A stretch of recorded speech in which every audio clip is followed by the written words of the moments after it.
Merci Olivier, vous êtes là, vous restez avec nous. Ah, mais il va falloir me faire sortir, hein, je vous le dis Merci tout de suite. aussi de nous rappeler qu'on peut faire coexister en un même professionnel un acteur de santé, un acteur de soins et puis un vendeur de produits, un vendeur de services. Alors, les services, justement, ils vont en être question dans cette deuxième table ronde. Je vais demander à nos intervenants de me rejoindre. Ce sont 3 pharmaciens. Donc, nous avons le plaisir d'accueillir Hélène Touminet, qui est docteur en pharmacie et responsable marketing du laboratoire Biogarant. J'appelle également Jérémy Buchinger. Alors, allez-y, Hélène, vous vous mettez au centre. Jérémy Buchinger, vous êtes docteur en pharmacie, vous aussi, et directeur de projet Univers Pharmacie. Et puis, Christian Sonnet, vous êtes pharmacien titulaire de la pharmacie Esquirol à Toulouse, donc vous avez fait un long voyage pour nous rejoindre ce soir, et pharmacien conseil de la société e-santé technologique, qui est une société qui propose des solutions de robotisation et d'automatisation. Alors, on va commencer avec vous, Jérémy. En fait, donc, on parlait des clients, et c'est vrai que les clients ont changé. Ça, c'est notre premier constat ce soir. Qu'est-ce qu'ils attendent aujourd'hui des pharmaciens, tout simplement? Bon alors, bonsoir à tous. Moi, je vais partir sur les attentes des clients, mais après Olivier Dauvert, ça va peut-être être moins dans tous les sens, on va dire, entre guillemets. Tu veux ma ceinture? Non, non. J'ai vu les autres endroits, donc j'ai vu que c'est vrai qu'il a fait un effort ce soir. Non, concernant les attentes clients, c'est vrai qu'aujourd'hui, les attentes clientes, pardon, elles sont diverses. On a à la fois des attentes sur le service, sur les économies d'achat. L'objectif pour les patients clients, c'est aujourd'hui d'avoir un lien avec le pharmacien dans sa thérapeutique, mais aussi dans l'aspect commercial, de garder toujours le lien avec son pharmacien, qu'il soit à la fois présent dans l'officine, mais aussi de manière plus digitale ou de manière plus, c'est-à-dire à distance. Si je devais prendre un exemple, entre guillemets, sur des besoins non exprimés, ce qu'on a vu avec le Covid, c'est qu'aujourd'hui, il y a eu un essor, comme disait M. Dauvert, sur la digitalisation en officine aussi.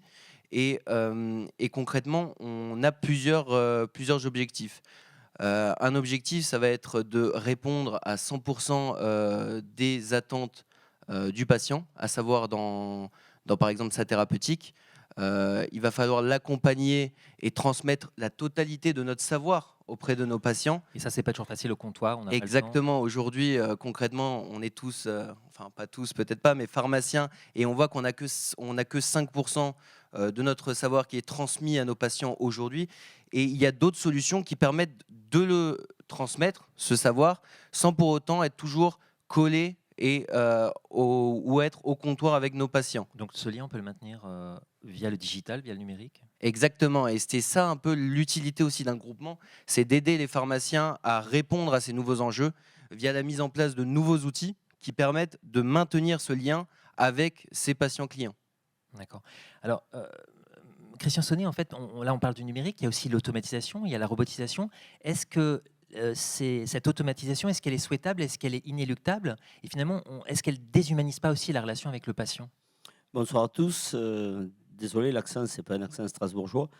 Je les ai préparés, je crois. Ouais, Tu peux y aller. c'est fait.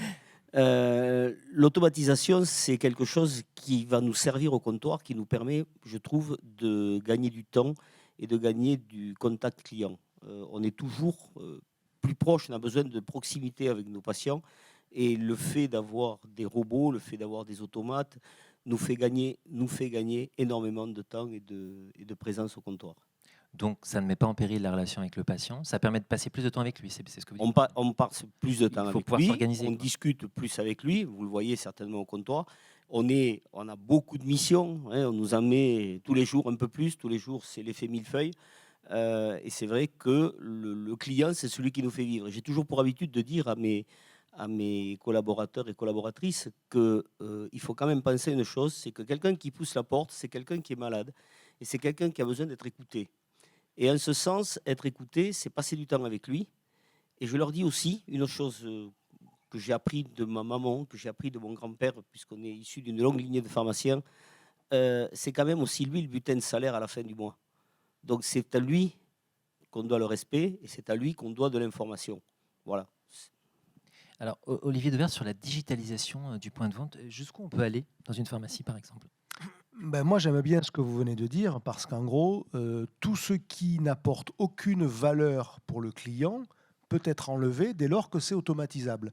Et ça a deux vertus à ce moment-là, c'est que ça améliore la structure de coût du commerçant, donc ça le rend plus compétitif, soit pour gagner plus, soit pour réinvestir dans les prix, dans les actifs de sa boutique, peu importe, et ça n'enlève rien au client, puisque de toute façon, il n'y trouve pas de valeur. On va prendre un exemple, vous qui êtes des consommateurs comme moi, les caisses dans les magasins. Aujourd'hui, ça y est, c'est parti, ce mouvement de bascule vers l'automatisation, la libre servicisation de l'encaissement. Pourquoi ? Parce que honnêtement, quoi qu'on dise, qui pense que la qualité relationnelle avec un hôte de caisse ou une caissière est à la hauteur de ce que l'on attend ? Moi, j'attends rien d'une caissière, malheureusement, parce que ce qu'elle vit, c'est pas de nature à créer une richesse relationnelle folle. Il ne faut pas rêver. Donc, chaque fois que vous enlevez ça, bien sûr, vous détruisez des heures travaillées puisque vous les transférez au consommateur, mais vous lui enlevez rien à lui. Vous lui donnez même peut-être de la liberté d'action. Il fait comme il le veut, à la vitesse qu'il le veut. Il achète ce qu'il veut sans être jugé. Et le commerçant, lui, s'y retrouve. Et donc, quand vous avez des technologies qui présentent deux intérêts, un pour le consommateur, un pour le commerçant, ça avance. L'automatisation dans le commerce, on est globalement au début d'un nouveau cycle et qui va toucher tous les métiers et toutes les fonctions où, objectivement, la valeur ajoutée humaine n'existe pas. Se retourner pour prendre une boîte dans vos trucs, là où ils sont stockés, je me demande d'ailleurs comment vous y retrouvez, ça n'a pas de valeur. Écoutez le patient, ça en a une.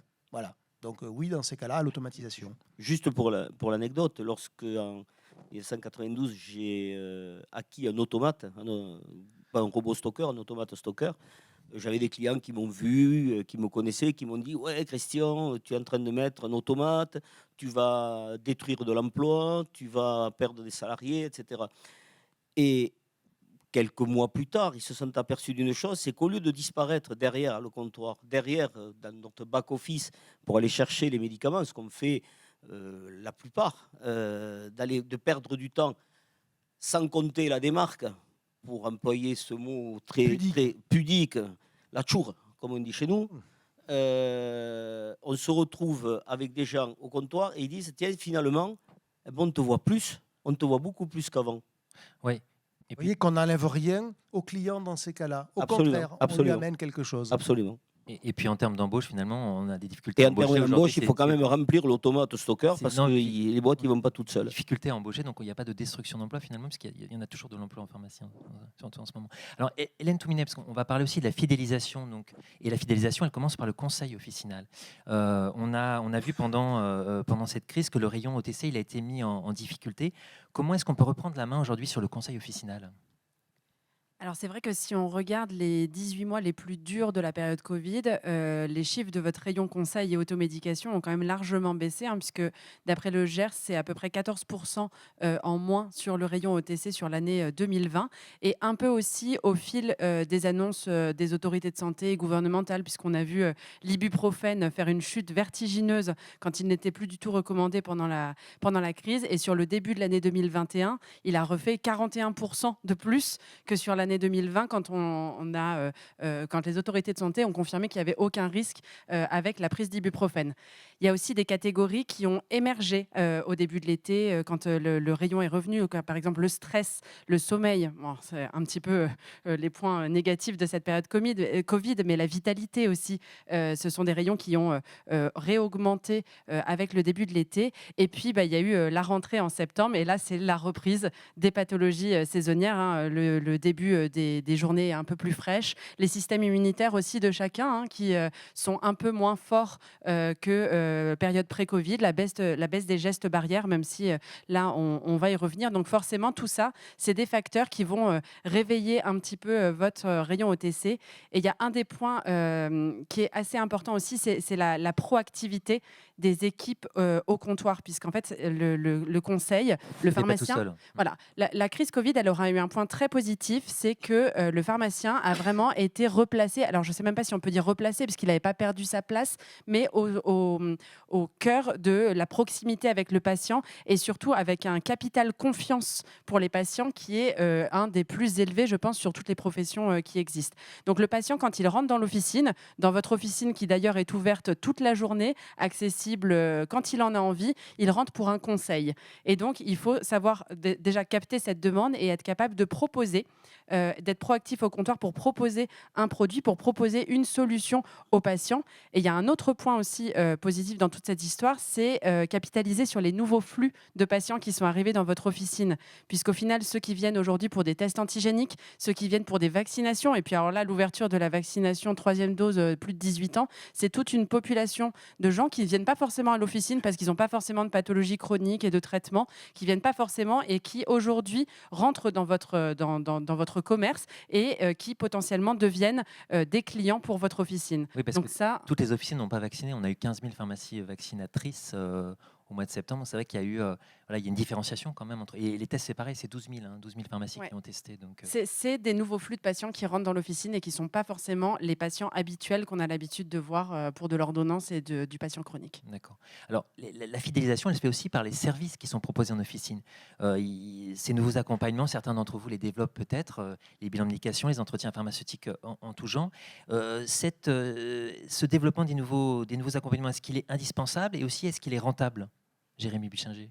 Alors, ce qui est intéressant, c'est qu'on voit depuis quelques années et depuis que le gouvernement a voulu mettre en place les nouvelles missions, une évolution de l'économie de l'officine qui passe d'une économie de vente de produits à de la vente et aussi des services, si je reprends un peu ce que vous disiez. Et ce qui est intéressant, c'est d'autant plus, ça a été d'autant plus visible avec le Covid, avec les tests antigéniques, c'est que ça peut être très rentable. Quand on voit par exemple... C'est à moins ce qu'on pense. Exactement, c'est-à-dire que concrètement, mis à part les tests antigéniques ou maintenant aussi la vaccination, on avait par exemple les bilans de médication qui peuvent représenter jusqu'à 15% du bénéfice d'une pharmacie. Donc on ne parle plus du tout de la même chose, c'est vraiment quelque chose qui, mis en place, va remplacer une économie et qui va permettre 15% réellement du bénéfice potentiel. Et tout l'intérêt d'un groupement, ça va être de permettre la réalisation effective de ces nouvelles missions.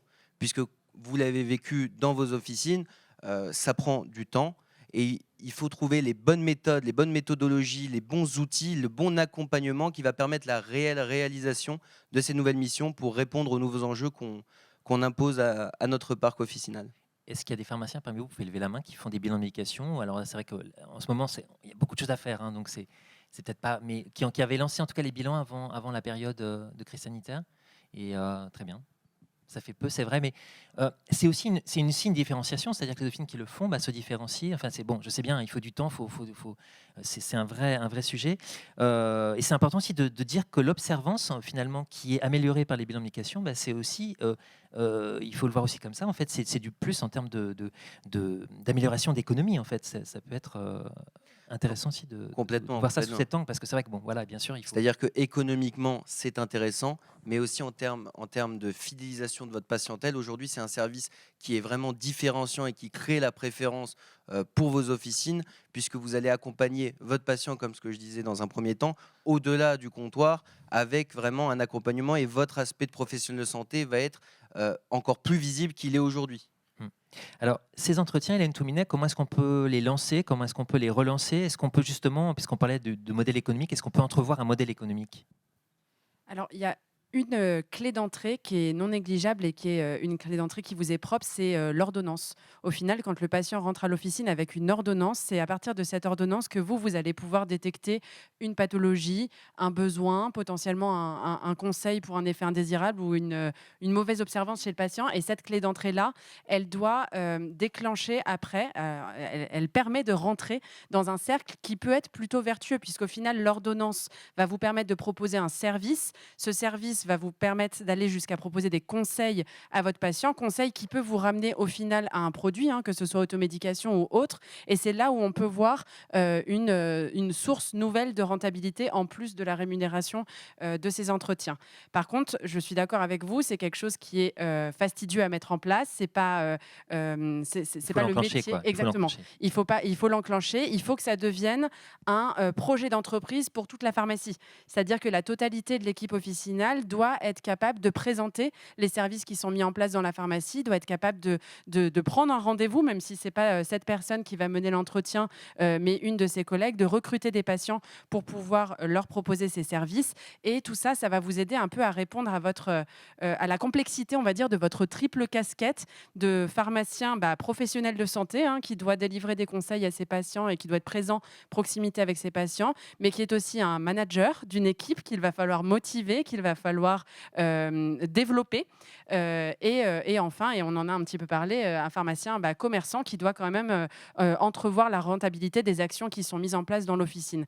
Donc on se parle vraiment d'un projet d'entreprise quand on a envie de développer des nouvelles missions, que ce soit des bilans partagés, des entretiens chimio. Enfin, il y a aujourd'hui beaucoup de nouvelles missions, mais ça nécessite une organisation et ça nécessite aussi d'avoir les bons outils pour pouvoir le faire. Et je pense que la digitalisation, d'ailleurs, en est un. Et aujourd'hui, c'est une piste à entrevoir en officine. Tout à fait, Christian Sonnet, d'ailleurs, puisqu'on parle de digitalisation, c'est vrai qu'il y a beaucoup à faire à l'officine, mais est-ce qu'on pourrait aller plus loin dans le suivi, dans la fidélisation du patient, notamment en termes de santé connectée, par exemple? C'est vrai qu'on en parle beaucoup, mais concrètement. Oui, la santé connectée, ce sont des projets d'avenir. Aujourd'hui, on a beaucoup de sociétés, de start-up qui développent énormément de petits modules qui permettent soit de contrôler la glycémie à distance, soit de contrôler tout un tas je vais dire, employer un terme toulousain et aéronautique, plein de paramètres de vol qui sont collectés et qui peuvent être... C'est votre localisme à vous, parce qu'on parlait de localisme tout à l'heure. Désolé, ici, il n'y a pas... voilà, j'ai pas trouvé autre chose à dire. Il y a plein de paramètres de vol qui peuvent être redirigés vers le pharmacien via des applications et via nos LGO. C'est vrai que c'est quelque chose. Il faut éviter, surtout dans ce cadre-là, je pense, c'est de travailler en silo, c'est-à-dire de regarder notre précaré. Et je pense qu'il faut beaucoup plus s'ouvrir à d'autres systèmes qui nous permettront de capter toujours un petit peu plus de clientèle. Je mettrai quand même un petit bémol à tout ça. Vous nous avez dit qu'on avait plein de sujets de diversification. Mais il y a un sujet quand même aujourd'hui je crois, qui est prépondérant, que ce soit en Alsace, qu'on soit dans le sud-ouest ou à Paris, c'est le manque flagrant de personnel qui est, je ne sais pas vous ici, mais alors chez nous, c'est une tuerie, et pour lequel on n'arrive pas, en passant les annonces les plus drôles, les plus comiques, les plus sérieuses. Et en promettant justement un intérêt, une implication, justement. En mettant tout ce qu'on veut, les implications, en mettant tous les paramètres qui iraient bien, et qui font que pourquoi ça ne mord pas. Ça, c'est un sujet parce que aussi l'intelligence artificielle, elle ne marche pas toute seule. Il faut pour pouvoir mener à bien toutes les missions, parce qu'on nous colle des missions, ça c'est clair. Pour pouvoir mener à bien toutes ces missions, il nous faudrait aussi pouvoir avoir du personnel. Parce que le pharmacien, c'est un chef d'entreprise, c'est un manager, je suis tout à fait d'accord avec ça. C'est aussi un assistant social, c'est le psychologue de service. Ouais. On aime un peu tout. Voilà. Il y a beaucoup à faire. On fait aussi l'angulothérapie quand ça ne va pas, parce qu'on est aussi fatigué, parce que quand on fait des heures et des heures, on a droit aussi. Et il n'y a personne. Voilà, donc c'est un petit peu ça. Donc c'est vrai que moi, je suis pour le connecté, je suis pour la digitalisation, vraiment. Mais il va falloir aussi quand même... Il faut qu'il y ait quelqu'un derrière. Il faut qu'il y ait toujours quelqu'un derrière. Ouais. Alors, on parle là de services conventionnés qui sont pris en charge par l'assurance maladie. Il y a aussi les services que les pharmaciens réalisent. Par exemple, je pense à la préparation des piluliers, qui ne sont pas rémunérés. Olivier Dauvert, est-ce que c'est normal d'avoir des scrupules à ne pas vouloir faire payer, parce que c'est un vrai sujet pour les pharmacies, un service en pharmacie? On a un problème en France, c'est la valeur du service, qui ne vaut rien. D'ailleurs, dans la sémantique française, on dit bien service compris.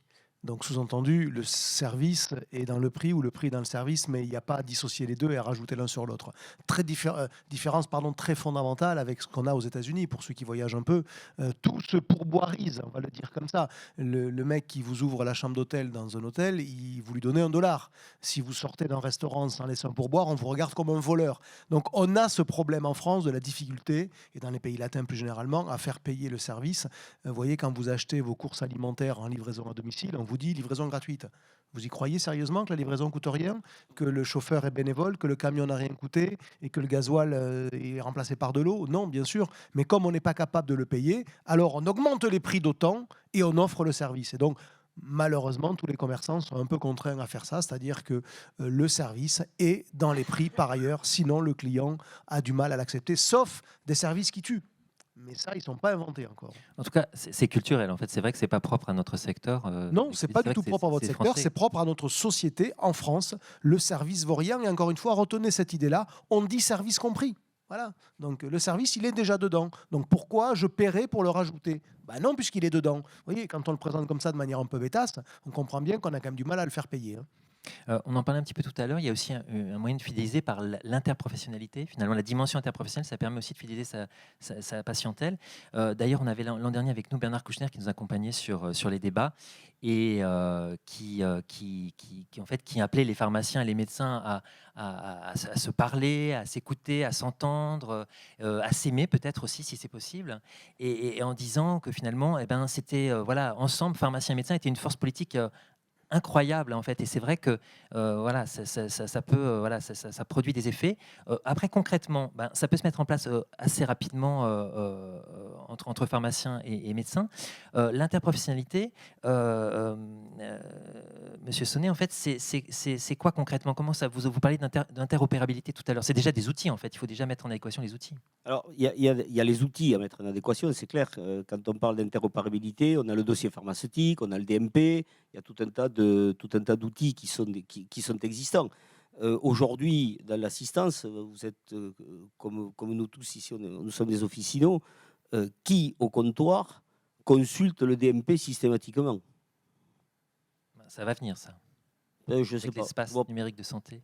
Oui, mais voilà, personne. Non, mais Personne, pourquoi? Parce qu'il faut y aller, il faut se loguer. Il y a tout un système, je dirais je cherche le mot. Que ce soit interfacé, quoi. Ouais, tout un process pour arriver à pouvoir consulter. Et encore faut-il qu'on ait l'autorisation du patient devant pour qu'on aille voir ses résultats d'analyse, pour voir si sa clearance est bonne en fonction du médicament qu'on lui aura donné. Je veux dire, c'est toute une démarche aujourd'hui qu'on ne peut pas faire. Voilà, même si on a envie de le faire. Je vois la difficulté que nous avons, c'est une réelle difficulté pour travailler avec pas mal d'EHPAD pour ce qui me concerne, ne serait-ce que de consulter les bilans biologiques. On a l'impression qu'on gravit l'Everest. Oui. Voilà. Donc l'interopérabilité, ça fait partie demain de notre système. Il faut qu'on soit interopérable, ne serait-ce qu'avec les logiciels de médecins, par exemple. Il n'y a rien. Aujourd'hui, il y a un fossé. C'est la fosse des Mariannes. Vous parlez à un médecin, on ne parle pas le même français. On ne parle pas le même logiciel. On va pouvoir aussi avoir des messageries sécurisées via l'espace numérique de santé, mais c'est vrai que... Oui, on peut avoir des messageries sécurisées, c'est clair. Mais aujourd'hui, alors je vais vous faire plaisir, on nous parle de la sérialisation, on nous parle de faire de la distribution au comprimé sur la partie antibiotique. Le truc le plus stupide, à mes yeux, hein, ça n'engage que moi. Alors là, ça va être un long débat. Non, mais c'est pas pour entamer le débat. Mais simplement, on parle de la sérialisation et de ça. Mais pourquoi est-ce qu'on ne fait pas de sérialisation des ordonnances des médecins? C'était quand même plus simple. Les ordonnances peuvent servir maintenant avec Internet. On les a en photo sur le téléphone, via les messageries sécurisées, Doctolib et compagnie, où les ordonnances servent à tirer l'arigot. On n'a aucun contrôle sur ça. Aucun. À ce jour, oui, mais je pense que ça va être sécurisé. C'est vrai qu'avec les codes QR. Donc c'est vrai que l'interopérabilité, ça commencerait par là. Ça commencerait vraiment par là. Et moi, je suis évidemment pour, et nous sommes pour. Exactement. Jérémy Buchinger, qu'est-ce qu'il y a d'autre en fait comme outil? C'est vrai qu'on parle beaucoup des ESP, enfin des MSP, des CPTS. En fait, il y a des outils complémentaires aussi qui peuvent se... Concrètement, ce qu'on peut mettre en place déjà pour avancer sur ce sujet, c'est, comme vous le disiez, des MSP, des CISA, des CPTS, qui ont plusieurs avantages. Et pour citer un des avantages qui existent, c'est l'AROSP, par exemple, qui sera seulement pour les pharmaciens qui feront partie de ces entités. Pour le pharmacien correspondant, par exemple, la dispensation sous protocole, enfin, il faut être vraiment dans un cadre d'exercice coordonné. Ouais. Exactement. Très bien, merci. Écoutez, on ne va pas vous retenir davantage. En tout cas, merci à vous d'être venu. On va continuer la discussion à l'extérieur. En fait, on sera disponible pour chacun d'entre vous. Il y a un buffet sucré qui vous attend à la sortie. Et puis, n'oubliez pas, en partant, il y a l'affiche de Mathieu Persan, en fait, que vous avez peut-être vu déjà, qui vous est offerte. Donc, n'oubliez pas de la prendre en partant. Merci à vous. Elle est exclusive pour le moniteur des pharmacies. Donc. Merci. Merci à vous.